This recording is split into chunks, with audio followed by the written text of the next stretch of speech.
అధ్యాయం 3 ఈజిప్టు ఇంద్రజాలికుడు. ఇక్కడ ఒక ముఖ్యమైన విషయం గురించి చెప్పుకోవాలి. నా అన్వేషణ మొదలెట్టకముందే అదృష్టం నన్ను వెతుక్కుంటూ వచ్చింది. అప్పటికీ నేనింకా బొంబాయిలోని దర్శనీయ స్థలాలు పూర్తిగా చూడనేలేదు. బొంబాయి గురించి అప్పటివరకు నాకు తెలిసింది అంతా రాస్తే ఒక పోస్ట్ కార్డు కూడా నిండదు. నా ట్రంకు పెట్టెల్ని ఇంకా తెరవలేదు కూడా. నా ప్రస్తుత వ్యాపకం ఏమిటంటే, ఓడలోని నా తోటి ప్రయాణికులు బొంబాయి అంతటిలోకి అత్యంత సదుపాయమైనదిగా వర్ణించిన మెజెస్టిక్ హోటల్లో తీరికగా కూర్చుని నా పరిసరాల్ని, వ్యక్తులని పరిశీలించటమే. నా ఈ వ్యాపకంలోనే అద్భుతాలు సృష్టించగల ఒక మాయాజాల నిపుణుడు కూడా నాతోపాటు అదే హోటల్లో అతిథిగా ఉన్న విషయం నా దృష్టికి వచ్చింది. ఆయన హస్తలాఘవంతో థియేటర్లలోని ప్రేక్షకులని అద్భుతాల అంచులకి తీసుకెళ్ళి వారిని మెప్పించి కాసులు వెనకేసుకునే సాధారణ మెజీషియన్ కాదు, మధ్యయుగాలకి చెందిన మంత్రగాళ్ల పరంపరలోకి వస్తాడని చెప్పవచ్చు. సామాన్య మానవుల కళ్లకు కనిపించని అలౌకిక శక్తులతో నిత్యమూ ఆయన సంభాషిస్తూ ఉంటాడట. అది నిజమైనా కాకపోయినా తన గురించి ఈ విధమైన అభిప్రాయం అందరికీ కలిగేటట్లు చేయడంలో ఆయన సఫలుడయ్యాడనే చెప్పాలి. ఆయనతో వ్యవహారాలన్నిటిలో హోటల్ ఉద్యోగులు బెదురుచూపులు చూస్తూ ఊపిరి బిగబట్టి పనిచేయడమూ, ఆయన పక్కనుంచి వెళుతుంటే హోటల్లోని మిగతా అతిథులు మాట్లాడటం ఆపేసి ఆసక్తితో ఆయన వెళ్లేవంక చూస్తూ ఉండిపోవడమూ దీనికి సాక్ష్యాలు. ఆయన మాత్రం ఇదేమీ పట్టించుకోడు. అంతేకాదు, డైనింగ్ రూంలో కూడా ఆయన ఎప్పుడూ ఒంటరిగా ఉండడానికే ప్రయత్నించేవాడు. ఇంకో ఆశ్చర్యకరమైన విషయం ఏమిటంటే, ఆయన అటు యూరోపియన్లాగానో ఇటు భారతీయుడిలాగానో కనిపించటం లేదు. ఆయన నైలు నదీ దేశమైన ఈజిప్టు నుంచి వచ్చిన ఇంద్రజాలీకుడని, ఆయన గారి పేరు మహమూద్ బే అని మాత్రమే నేను తెలుసుకోగలిగాను. నాకు ఈ మహమూద్ బే గారి వేషధారణలో గాని వ్యక్తిత్వంలో గాని అందరూ ఆయనకి ఉన్నాయా అని చెప్పే దుష్టశక్తుల జాడేమీ కనపడలేదు. నేనూహించిన బక్కపలచని శరీరమూ, కాఠిన్యాన్ని ప్రదర్శించే ముఖమూ, వీటికి బదులు ఆయన బలమైన శరీరమూ, చిరునవ్వుతో కూడిన చక్కని మొహమూ ఆధునిక వేషధారణగల వ్యక్తిగా గుర్తించాను. నాకైతే ఆయన పారిస్ నగరంలో ఓ ఖరీదైన హోటల్లో తీరికగా కాలం గడుపుతున్న అందమైన ఫ్రెంచి పెద్దమనిషిలా కనిపించాడు. ఆ రోజంతా నా ఆలోచనలు ఆ విశిష్ట వ్యక్తి చుట్టూనే తిరుగుతున్నాయి. మహమూద్ బేని ఇంటర్వ్యూ చేసి తీరాలనే దృఢసంకల్పంతో మర్నాడు నేను నిద్రలేచాను.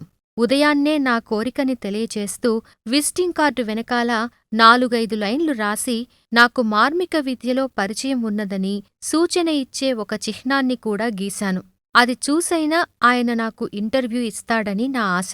దగ్గరలో ఉన్న ఓ హోటల్ ఉద్యోగికి ఒక వెండి నాణెం ఇచ్చి నా విజిటింగ్ కార్డు ఆ మెజీషియన్ గారి గదిలో ఇవ్వమని చెప్పాను. ఆశ్చర్యకరంగా 5 నిమిషాల్లోనే జవాబు వచ్చింది. మహమూద్ బే గారు మిమ్మల్ని వెంటనే కలవాలనుకుంటున్నారు. తనతో అల్పాహారం తీసుకోవటానికి రావలసినదిగా మిమ్మల్ని ఆహ్వానిస్తున్నారు అని. ఈ ప్రథమ విజయంతో ఉత్తేజం పొంది ఆ సేవకుడి వెనకాలే మేడ మీదికి వెళ్లి మహమూద్ బే గారి గదిలోకి ప్రవేశించాను. ఆయన ఓ టేబుల్ ముందు కూర్చుని ఉన్నాడు. టేబుల్ మీద టీ, బ్రెడ్, జామ్ తయారుగా ఉన్నాయి. నన్ను తన ఎదురుగా ఉన్న కుర్చీలో కూర్చోమని సైగ చేస్తూ గంభీరమైన కంఠంతో ఆయన ఇలా అన్నాడు. దయచేసి కూర్చోండి. నన్ను క్షమించాలి, నేనెవరికీ షేక్ హ్యాండ్ ఇవ్వను. తన ఉంగరాల జుట్టు నుదుటిపై పడుతుంటే సమ్మోహనపరిచే చిరునవ్వుతో నా అల్పాహారం మీరుకూడా పంచుకుంటారుగదా అన్నాడు. నేను కృతజ్ఞతలు తెలియచేస్తూ టీ తీసుకున్నాను. ఆయన గురించి హోటల్లో చాలామంది మనస్సుల్లో ఉన్న భక్తితో కూడిన భయము, ఆయన్ని కలవడానికి ముందు నా మనస్సులోని ఆందోళన మెల్లిగా ఆయనకి తెలియచేశాను. ఆయన హృదయపూర్వకంగా నవ్వాడు. కొద్దిసేపాగి, మీరేమన్నా పేపర్కి పనిచేస్తారా అని అడిగాడు. లేదండి, నేను ఇండియాకి పూర్తిగా సొంత పనిమీదే వచ్చాను. అద్భుత విషయాలేమైనా స్వయంగా చూసి పరిశీలించి నోట్సు తయారు చేసుకుందామని నా అభిలాష. మీరిక్కడ ఎక్కువ కాలం ఉందామనుకుంటున్నారా అని అడిగారు. నాకేమీ నిర్దిష్ట కాలపరిమితి లేదు. పరిస్థితులను బట్టి ఎంతకాలం ఉండాలో నిశ్చయించుకుంటాను అన్నాను. నేను కూడా 1-2 సంవత్సరాలు ఇక్కడే ఉంటాను. తర్వాత దూరప్రాచ్య దేశాలు పర్యటించి అల్లా దయదలిస్తే అప్పుడు మళ్ళీ ఈజిప్టు చేరతాను అన్నారాయన. నేను మెల్లిగా అసలు విషయాన్ని కదిపాను. మీకు నిజంగా అతీంద్రియ శక్తులు ఉన్నాయా? ఆయన ప్రశాంతంగా, దృఢస్వరంతో అవును, సర్వశక్తిశాలి అయిన అల్లా దయవల్ల నాకటువంటి శక్తులు సమకూరాయి అన్నారు. నేను సందేహంగా చూశాను. ఆయన తన తీక్షణమైన చూపులు నాపై సారించి, నేనటువంటి శక్తులు ప్రదర్శించాలనుకుంటున్నావా? అన్నాడు. అవును అంటూ తల ఊపాను. సరే, నీ దగ్గర పెన్నూ కాగితమూ ఉన్నయ్యా? అన్నారు.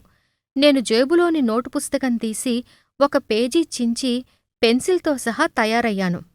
ఇప్పుడు ఆ కాగితం మీద ఏదైనా ప్రశ్న రాయి అంటూ ఆయన వెనుకకు జరిగి తన వెనుక ఉన్న కిటికీవైపు తిరిగి బయట ఉన్న వీధిలోకి చూస్తూ కూర్చున్నాడు. ఆయనకు నాకు మధ్య ఇప్పుడు చెప్పుకోతగినంత ఎడం ఏర్పడింది. ఏ రకమైన ప్రశ్న రాయాలి అని అడిగాను. నీకిష్టమైన ప్రశ్న రాయి, ఏదైనా సరే అన్నారు. నా మనస్సులో ఎన్నో ఆలోచనలు. చివరికి ఓ ప్రశ్న రాశాను. 4 సంవత్సరాల క్రితం నేను ఎక్కడ ఉన్నాను అని. ఇప్పుడు ఆ కాగితాన్ని చిన్న చదరం అయ్యేలా మడతపెట్టు అన్నారు. నేను అలాగే చేశాను. ఆయన మళ్లీ తన కుర్చీ నా టేబుల్ వద్దకు లాక్కుని నా ఎదురుగా కూర్చున్నాడు. ఆ మడతపెట్టిన కాగితము, పెన్సిలు నీ కుడి అరచేతిలో పెట్టుకో అన్నారు. నేను ఆ విధంగా గట్టిగా పట్టుకున్నాను. ఆయన తన కళ్ళు మూసుకుని తీవ్రమైన ఆలోచనలో మునిగిపోయాడు. కొద్దిసేపాగి కళ్ళు తెరిచి నావైపు గుచ్చిగుచ్చి చూస్తూ మెల్లిగా ఇలా అన్నాడు. నువ్వడిగిన ప్రశ్న 4 సంవత్సరాల క్రితం నేను ఎక్కడ ఉన్నాను అంతేనా అన్నారు. నిజమే అంటూ ఈ అద్భుతమైన మానసిక విన్యాసానికి ఆశ్చర్యపోయాను. ఇప్పుడు నీ చేతిలో ఉన్న కాగితం మడతలు విప్పు. నేను నా చేతిలోని కాగితం బల్లమీద పెట్టి మడతలన్నీ విప్పాను. జాగ్రత్తగా చూడు ఆజ్ఞాపించినట్లుగా అన్నాడాయన. నా కళ్ళని నేనే నమ్మలేకపోయాను. నేను రాసిన ప్రశ్నకి కిందుగా ఏదో అదృశ్యహస్తం పెన్సిలితో 4 సంవత్సరాల క్రితం నేను నివసించిన ఊరి పేరు రాసింది. మహమూద్ గారి మొహం మీద విజయదరహాసం మెరిసింది. జవాబు దొరికిందా అన్నారాయన. నేను ఇంకా ఆశ్చర్యంలో నుంచి తేరుకోలేదు. అవునని తల ఊపాను. నాకింకా నమ్మశక్యంగా లేదు. మరోసారి ఈ శక్తి ప్రదర్శించమని ఆయనను కోరాను. ఆయన వెంటనే అంగీకరించి తన కుర్చీని వెనుక ఉన్న కిటికీ దగ్గరకు లాక్కున్నాడు. నేను ఆయనను జాగ్రత్తగా గమనిస్తూ మరో ప్రశ్న రాశాను. ఆయన దృష్టి అంతా కింద ఉన్న వీధిమీద కేంద్రీకృతమైంది. అంత దూరం నుంచి ఆయన నా చేతి కదలికలు గమనించే అవకాశం కూడా లేదు. నేను మళ్లీ నా చేతిలోని కాగితాన్ని మడిచి పెన్సిల్తో సహా నా చేతిలో పట్టుకున్నాను. మహమూద్ గారు మళ్లీ వెనక్కి నా టేబుల్ దగ్గరికి జరిగారు. కొద్దిసేపు మనసులో ధ్యానించారు. మెల్లిగా నీ రెండో ప్రశ్న 2 సంవత్సరాల క్రితం నేను సంపాదకత్వం వహించిన పత్రిక ఏది అంతేనా అన్నారు. ఈసారి కూడా ఆయన నా మనస్సులో అనుకున్నది సరిగ్గానే ఊహించాడు. నా చేతిలో ఉన్న కాగితాన్ని తెరచి చూడమని ఆయన కోరాడు. నేనా కాగితాన్ని మడతలు తీసి నా ఎదురుగా ఉన్న టేబుల్ మీద పరిచాను. నేను మరింత ఆశ్చర్యపోయేటట్లుగా నేనడిగిన మ్యాగజైన్ పేరు ఆ కాగితం మీద పెన్సిలితో రాసి ఉన్నది. ఇదంతా కనికట్టా? అవకాశం లేదే అనుకున్నాను. పెన్సిలు, కాగితమూ నా జేబులో నుంచి నేను తీసినవే. ప్రశ్నలు అప్రయత్నంగా నేను తలుచుకున్నవే. మహమూద్ గారు 2 సార్లు మా మధ్య దూరం ఉండేటట్లు జాగ్రత్త కూడా తీసుకున్నాడు. అంతేకాదు, ఈ వింత అంతా కూడా పొద్దున్న చాలా ఎండ ఉన్నప్పుడే జరిగింది. వశీకరణ విద్య, ఈ విషయాన్ని నేను బాగా చదివాను. మన ప్రయత్నం లేకుండా వశీకరణ విద్య ఎలా ప్రయోగిస్తారో, దానికి లొంగకుండా ఎలా ఉండాలో కూడా నాకు బాగా తెలుసు. అయినా పెన్సిలితో రాసిన మాటలు నా ఎదుట స్పష్టంగా ఇంకా కనిపిస్తూనే ఉన్నాయి కదా. నేను ఒక విధమైన అయోమయంలో పడ్డాననే చెప్పాలి. మూడోసారి ఈ విద్య ప్రదర్శించమని నేను కోరగానే చివరిసారి అంటూ ఆయన అంగీకరించాడు. మూడోసారి కూడా ఆయన విజయవంతంగా ఈ విద్యను ప్రదర్శించాడు. ఇప్పుడు జరిగినదంతా విశదంగా చూస్తే నా మనస్సులో అనుకున్న ప్రశ్నలను ఆయన చదవగలిగాడు. నా చేతిలో గట్టిగా మడిచిపెట్టుకున్న కాగితం మీద ఏదో వర్ణించలేని అదృశ్య శక్తిచేత పెన్సిలితో రాయించగలిగాడు. ఆ రాసినవి కూడా నా మనసులోని ప్రశ్నలకు సరియైన సమాధానాలైనాయి. ఆయన ఏ శక్తి ద్వారా ఇలా చేయించగలిగాడు? ఏ విధంగా చూసినా ఆలోచించి చూస్తే నాకు కలిగిన ఈ అదృశ్య శక్తుల అనుభవం అద్భుతమైనదే. మీ ఇంగ్లాండులో ఇలా చేయగలిగిన వాళ్ళున్నారా? గర్వంగా అడిగాడాయన. తమ సొంత ప్రదర్శన సామాగ్రితో ఈ విధమైన ప్రదర్శన చేయగలిగిన వాళ్ళు చాలామంది ఉండవచ్చు. కాని ఈరోజు ఉదయం ఆయన చేసిన పరిస్థితులలో ఆయనలాగా చేయగలవారెవరూ నాకు తెలియదని నేను ఒప్పుకున్నాను. ఇది మీరెలా చేయగలిగారో చెప్పగలరా? సందేహిస్తూనే మెల్లిగా అడిగాను. సమాధానం ఆశించటం అత్యాశ అవుతుందని నాకు తెలుసు. ఈ విధంగా నా రహస్యాలు చెప్పమని, చాలా ధనం ఇస్తామని ఎందరో అడిగారు. కాని నాకు చెప్పే ఉద్దేశ్యం లేదు. ఇటువంటి మార్మిక విద్యలలో నాకూ కొద్దిగా ప్రవేశం ఉంది. తగ్గించిన గొంతుతో అన్నాను. అవును, గ్రహించాను. నేను యూరప్కి రావాలనుకుంటున్నాను. అలా జరిగినప్పుడు నువ్వు నాకు సహాయపడతానంటే నా ఈ విద్యలు నీకు నేర్పుతాను.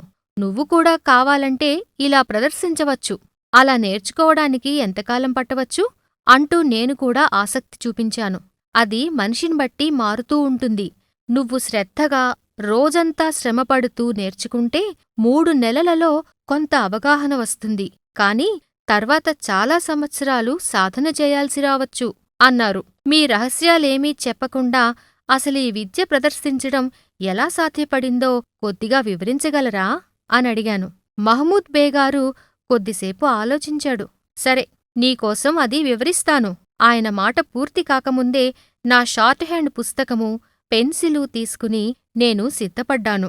క్షమించాలి, ఇప్పుడు కాదు. నాకు వేరే పని ఉంది. రేపు ఉదయం 11 గంటలకు ఇక్కడికి వస్తే మనం మళ్ళీ మాట్లాడుకుందాం అన్నారు. మర్నాడు ఉదయం అనుకున్న సమయానికి నేను మహమూద్ బేగారి గదిలో ఉన్నాను. టేబుల్ మీద ఉన్న సిగరెట్ల పెట్టెలోనుంచి ఒకటి నాకిచ్చి, తనూ ఒకటి తీసుకుని, ఇవి మా దేశం నుంచి వచ్చాయి, చాలా బావుంటాయి అన్నాడాయన. కుర్చీలలో విశ్రాంతిగా కూర్చుని సిగరెట్ల ఘాటుని, సువాసనని ఆస్వాదించాక ఆయన నవ్వుతూ అన్నాడు. మీ ఇంగ్లీషువారు అనుకునే విధంగా నా సిద్ధాంతాలని వివరించాలన్నమాట. మీకవి సిద్ధాంతాలు, ఊహలే కాని నాకు మాత్రం అవి అవాస్తవాలు. నీకు తెలుసో లేదో, నేను శాస్త్రీయ వ్యవసాయంలో నిపుణుడిని. ఆ శాస్త్రంలో నాకో డిప్లొమా కూడా ఉంది. నేను మెల్లిగా రాసుకుంటున్నాను. ఇంకా ఆయన, నాకు మ్యాజిక్లో ఉన్న ఆసక్తికి దీనికి సంబంధం ఏమిటనుకుంటున్నారా? మీరు జర్నలిస్టు కదా, అసలు నేనీ మెజీషియన్గా ఎలా అయ్యానో తెలుసుకోవాలని ఉందా? అన్నారు. నేను ఆసక్తిగా తల ఊపాను. నేను ఈజిప్టులో ఒక మారుమూల పల్లెటూళ్ళో జన్మించాను. కాని పెరిగింది కైరోలోనే. మొదట్లో అందరు స్కూలు పిల్లల్లాంటివాడినే. తరువాత నాకున్న అభిరుచి ప్రకారం ప్రభుత్వ వ్యవసాయ కళాశాలలో చేరాను. వ్యవసాయం మీద చాలా అభిమానంతో చదివేవాడిని. ఒకరోజు ఒక ముసలాయన మేముండే పెద్ద ఇంట్లోని ఒక భాగంలో వచ్చి చేరాడు. ఆయన యూదు మతస్థుడు. తెల్లటి పొడవైన గడ్డము, దట్టమైన కనుబొమలతో చాలా గంభీరంగా కనపడేవాడు. ఆయన ధరించే పాత డిజైన్ల దుస్తులు చూస్తే ఆయన కిందటి శతాబ్దికి చెందినవాడా అనిపించేది. ఆయన వాలకం చూసి మిగిలిన భాగాలలోని వాళ్ళు దూరంగా ఉండేవారు. నాకు మాత్రం ఆయన చాలా ఆసక్తికరమైన వ్యక్తి అనిపించాడు. భయము, వెరుపు ఎరుగని యువకుడినైన నేను ఆయనతో పరిచయానికి తహతహలాడేవాడిని. మొదట్లో ఆయన నన్ను పట్టించుకునేవాడు కాదు. కాని ఆయనతో మాట్లాడడానికి చాలా ప్రయత్నాలు చేశాక చివరికి దానికి అనుమతిచ్చాడు. ఆ విధంగా నేను ఆయన జీవితంలోకి తొంగి చూడగలిగాను. ఆయన తన కాలమంతా అద్భుత విషయాలు చదవటంలోనూ, వింత వింత విషయాలు సాధన చేయడంలోనూ గడుపుతున్నాడని నాకర్థమైంది. అలౌకిక శక్తుల గురించి పరిశోధనలు చేస్తూ ఉన్నట్లు కూడా ఆయన నాతో చెప్పాడు. అప్పటివరకు యువకులకు సహజమైన చదువు, ఆటలతో సాగుతున్న నా జీవితం ఆయన పరిచయంతో పూర్తిగా మారిపోయింది. ఈ కొత్త జీవితానుభవాలు నాకు బాగా నచ్చాయి కూడా. అలౌకిక శక్తుల భావన మిగతా యువకులకు భయం గొలిపేదే కావచ్చు, కాని నాకు మాత్రం గొప్ప సాహసానుభవాలకి ఇదే దారి అనిపించింది. ఆ యూదు వృద్ధుడిని నాకు కూడా ఈ విద్యలలో ప్రవేశం కల్పించమని వేడుకున్నాను. ఆయన సమ్మతించాడు. ఈ విధంగా నేను కొత్త వ్యక్తులు, కొత్త స్నేహితులతో కూడిన ఒక నూతన ప్రపంచంలోకి అడుగుపెట్టాను. ఆ వృద్ధుడు కైరోలో మాయలు, దేవతలు, అలౌకిక శక్తుల గురించి పరిశోధనలు చేసే ఒక సంస్థకి నన్ను తీసుకెళ్లాడు. అక్కడ ఈ వృద్ధుడు ఉపన్యాసాలిచ్చేవాడు. ఆ సంస్థలో సభ్యులంతా సమాజంలో బాగా పేరున్నవాళ్ళు, పండితులు, ప్రభుత్వాధికారులు, ఇతర నగరపు పెద్దలూను. నేను వయసులో బాగా చిన్నవాడినైనప్పటికీ ఆ సంస్థలో జరిగే అన్ని సమావేశాలకి ఆ వృద్ధుడు నన్ను కూడా తీసుకెళ్లేవాడు. అక్కడ జరిగే ప్రతి ఉపన్యాసమూ వింటూ, ప్రతి ప్రయోగమూ గమనిస్తూ ఉండేవాడిని. దీంతో నా వ్యవసాయ విద్య దెబ్బతిన్నదని వేరే చెప్పనక్కర్లేదనుకుంటాను. అయితే వ్యవసాయంలో నాకు అప్పటికే ఉన్న ప్రవేశం వల్ల పరీక్షల్లో మాత్రం ఎలాగోలా నెట్టుకువస్తూ నా డిప్లొమాను సాధించాను. ఆ వృద్ధుడు నాకిస్తూ వచ్చిన బూజుపట్టిన పాత గ్రంథాలన్నీ జాగ్రత్తగా చదివి అందులో ఉన్న ప్రయోగాలన్నీ చేస్తూ ఉండేవాడిని. మెల్లిగా నా ఏకాగ్రత, కార్యదీక్షతో త్వరలోనే ఆ వృద్ధుడికి కూడా తెలియని కొత్త విషయాలు గ్రహించసాగాను. నాకు ఈ విషయంలో ఉన్న ప్రావీణ్యం చూపి ఆ కైరో సంస్థలో ఉపన్యాసాలిచ్చే స్థాయికి ఎదిగాను. క్రమంగా ఆ సంస్థకి అధ్యక్షుడినయ్యాను. 12 సంవత్సరాలు అధ్యక్షుడిగా పనిచేశాను. నాకున్న శక్తులతో అంతులేని సంపదని పొందాలనే గాఢమైన కోరికతో నా అధ్యక్ష పదవిని త్యజించి ఈజిప్టు వదిలి ఇతర దేశాలకి ప్రయాణమయ్యాను. ఇంతవరకు చెప్పి మహమూద్ బే ఆగాడు. అంతులేని సంపదంటే కష్టమే గదా? మెల్లగా అన్నాను. నాకది చాలా తేలికైన పని. నా విద్యలతో పని ఉన్న కొద్దిమంది బాగా ధనవంతులైన వ్యక్తుల్ని కలిస్తే చాలు. ఇప్పటికే ధనవంతులైన కొంతమంది పార్సీలు, హిందువులకి నా గురించి తెలిసింది. వాళ్ల కష్టాలు, బాధల గురించి సంప్రదించడానికి, జీవితంలో వారికి దక్కకుండా ఉన్న వాటిని ఎలా పొందాలో తెలుసుకోవడానికి, అలౌకిక శక్తుల ద్వారా మాత్రమే సాధ్యమయ్యే ఇతర విషయాల కోసము వారు నా దగ్గరికి వస్తున్నారు. సహజంగానే నేను వారి దగ్గర భారీగానే వసూలు చేస్తాను. కనీసం 100 రూపాయలు ఒక్కొక్కరి వద్ద తీసుకుంటాను. ఈ విధంగా బాగా ధనం కూడపెట్టాక ఈ విద్యలన్నీ వదిలేసి ఈజిప్టులో ఒక ప్రశాంతమైన మారుమూల గ్రామంలో ఒక నారింజ తోట కొనుక్కుని నాకిష్టమైన వ్యవసాయం చేసుకుంటూ స్థిరపడతాను అని అన్నారు. మీరు ఈజిప్టు నుంచి మొదట ఇక్కడికే వచ్చారాండి అని అడిగాను. లేదు, కైరో వదిలాక నేను కొంతకాలం సిరియాలో, పాలస్తీనాలో గడిపాను. నా శక్తుల గురించి తెలుసుకున్న సిరియా పోలీసులు వాళ్లు సాధించలేని కేసుల పరిష్కారానికి నా సహాయం కోసం వచ్చేవారు. దాదాపు అన్ని కేసుల్లోనూ అసలు నేరస్తుల ఆచూకీ సరిగ్గా చెప్పగలిగాను అన్నారు. అది మీరు ఎలా చేయగలిగారు? ఆసక్తిగా అడిగాను. ఏముంది, నాకు సహాయం చేసే అదృశ్య ఆత్మలు ఆ నేరం జరిగినప్పటి దృశ్యాల్ని నా కళ్ల ముందు ప్రదర్శించేవి. దాంతో ఆ నేరాల వెనుక ఉన్న రహస్యమంతా నాకు తెలిసిపోయేది అన్నారు. కాసేపు తన ఆలోచనల్లో మునిగి తేలిన మహమూద్ బే మళ్లీ ప్రారంభించాడు. నేనొక ఆధ్యాత్మికవాదిని. సేవక ఆత్మలు, ఇతర శక్తుల సహాయంతో ప్రయోగాలు చేసేవాడిని. అంతేకాదు, నేనొక నిజమైన మెజీషియన్ని కూడా. గారడీవాడిని మాత్రం కాదు అన్నారు. నన్ను ఆశ్చర్యాంబుధిలో ముంచడానికి ఈ వివరాలు చాలు. దయచేసి మీ సేవక ఆత్మలు, సహాయకుల గురించి ఇంకా చెప్పగలరాండి అనడిగాను. సేవక ఆత్మలా? వాటిమీద ఆధిపత్యం సాధించడానికి నాకు 3 సంవత్సరాలు పట్టింది. ఈ సేవక ఆత్మల్లో మంచివి, చెడ్డవి రెండూ ఉన్నాయి. నేను మాత్రం మంచి శక్తుల సహాయమే తీసుకుంటాను. ఈ శక్తులలో కొన్ని మాత్రం మరణించిన మానవుల ఆత్మలే. కాని నా సేవక ఆత్మల్లో ఎక్కువ భాగం ఎప్పుడూ మానవ శరీరంలో ప్రవేశించి ఎరుగని జిన్స్ అనబడే అదృశ్య ప్రపంచ నివాసులు. వాటిలో కొన్నైతే జంతువులలాంటివే, కొన్ని మాత్రం మానవులంత తెలివైనవి. ఈ జిన్స్ అనే మాటకి ఇంగ్లీషు పదం లేదు. అయితే ఈ జిన్స్లో చెడ్డవి కూడా ఉంటాయి. ఈ చెడ్డ జిన్స్ని ఎక్కువగా ఆఫ్రికన్ మంత్రగాళ్లు ఉపయోగించుకుంటారు. కాని ఈ చెడ్డ జిన్స్ చాలా ప్రమాదకరమైన సేవకులలాంటివి. ఒక్కొక్కప్పుడు వాటిని ఉపయోగించే యజమానికి ఎదురు తిరిగి అతన్ని కూడా చంపేస్తుంటాయి అన్నారు. మీరు ఉపయోగించుకునే మానవ ఆత్మలు ఎవరివండి అనడిగాను. వాటిలో ఒకటి కొన్ని సంవత్సరాల క్రితం చనిపోయిన నా సోదరుడిదే. అయితే ఒక విషయం, నేను ఎవరి ఆత్మని నాలో ప్రవేశించనివ్వను. నా సోదరుడు తను చెప్పదలుచుకున్నది నా మనసులోకి తెస్తాడు, లేదా నా మనఃఫలకంపై ఒక దృశ్యంలా చూపుతాడు.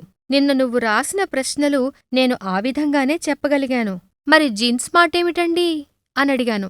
ప్రస్తుతం సుమారు 30 జిన్స్ నా ఆధీనంలో ఉన్నాయి. వాటిని లొంగదీసుకున్నాక పిల్లలకి డాన్స్ నేర్పించినట్లు నా పనులు చేయటానికి వాటికి కూడా శిక్షణ ఇవ్వాల్సి ఉంటుంది. వాటిలో ప్రతి ఒక్క జిన్ పేరు నాకు తెలుసు. పూర్వం యూదు వృద్ధుడు ఇచ్చిన పాత గ్రంథాలలో నుంచి కొన్ని జిన్స్ పేర్లనే నేను గ్రహించాను.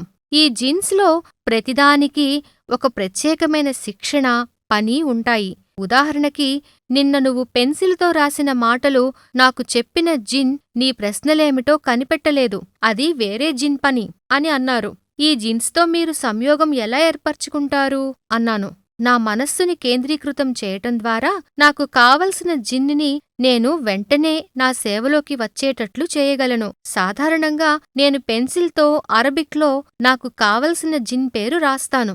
వెంటనే ఆ జిన్ నా సేవలో ప్రత్యక్షమవుతుంది. ఈ మాటలంటూ మహమూద్ బేగారు వాచీ చూసుకుని కుర్చీలో నుంచి లేచాడు. మిత్రమా, ప్రస్తుతానికి ఇంతకంటే చెప్పలేను. నేనీ విషయాలన్నీ ఎందుకు రహస్యంగా ఉంచుతానో నీకు అర్థమై ఉంటుంది. భగవంతుడు కరుణిస్తే ఎప్పుడో ఒకసారి మళ్ళీ కలుద్దాము. సెలవు అంటూ నవ్వుతూ నిష్క్రమించాడు.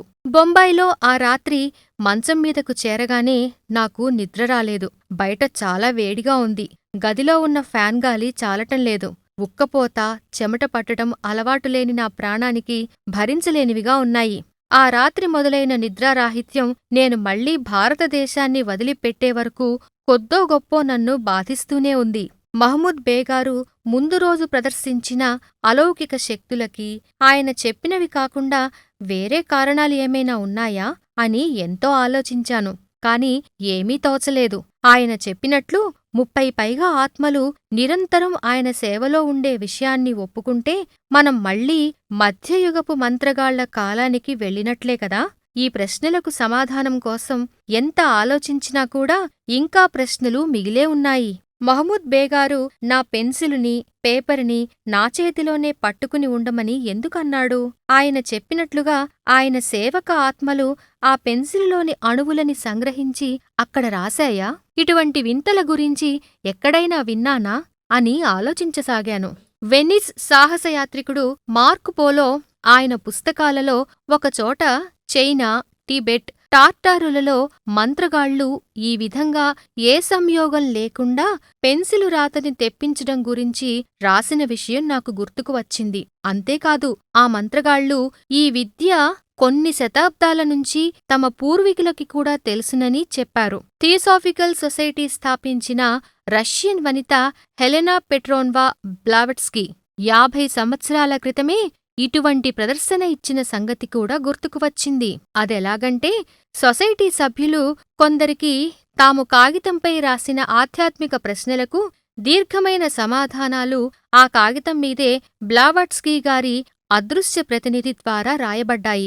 మేడం బ్లావట్స్కీ గారు కూడా తార్తార్, టిబెట్లతో తనకు పరిచయమూ, సాన్నిహిత్యమూ ఉన్నాయని చెప్పుకున్నారు. అయితే మహమూద్ బేగారు చెప్పినట్లుగా తనకు అదృశ్య ఆత్మలపై అధికారం ఉన్నదని ఆవిడ చెప్పుకోలేదు. తన టిబెటన్ గురువులు అదృశ్యంగా ఉండి ఈ విషయంలో తనకు సహాయపడతారని మాత్రమే ఆవిడ వివరించారు. ఈ విధంగా చూస్తే వేల మైళ్ల దూరాన టిబెట్లో ఉండి ఈ ప్రదర్శన చేసిన టిబెటన్ గురువులు, ఈజిప్టు మాంత్రికుడు మహమూద్ బేగారి సేవక ఆత్మల కంటే శక్తిమంతులనే చెప్పాలి. అయితే టిబెటన్ గురువులు ఉన్నారని, వాళ్లు ఇదంతా చేయిస్తున్నారని మేడం బ్లావట్స్కీ గారు చెప్పేదంతా నిజం కాదనే విమర్శ కూడా ఆ రోజులలో తీవ్రంగానే ఉండేది. ఏదేమైనా ఆవిడ ఇప్పుడు ఈ లోకంలో లేరు కాబట్టి దీనిని గురించి ఆలోచించనవసరం లేదు. నా ఎదుట నేను చూస్తూ ఉండగా జరిగిన అనుభవం ఉన్నది. అదెట్లా జరిగిందో తెలియకపోయినా నా కళ్ల ఎదుట జరిగిన దాన్ని కాదనలేను కదా.